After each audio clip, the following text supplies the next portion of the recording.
Hello everyone and welcome back to another video from Apps Academy. In this video, I'm going to show you how to change the language within the Swagbucks application. So let's get started right away.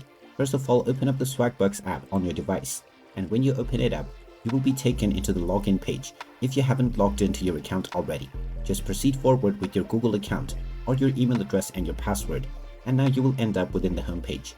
Now from this page, if you wish to change the language of the application interface, just tap on the menu icon at the top left corner.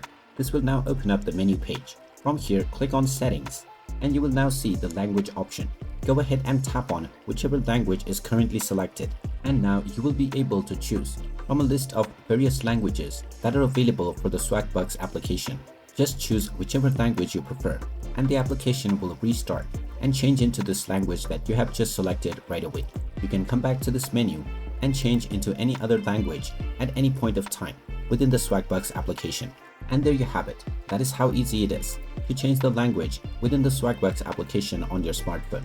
If you find this video helpful, make sure you hit that like button and subscribe to our channel if you haven't done so already.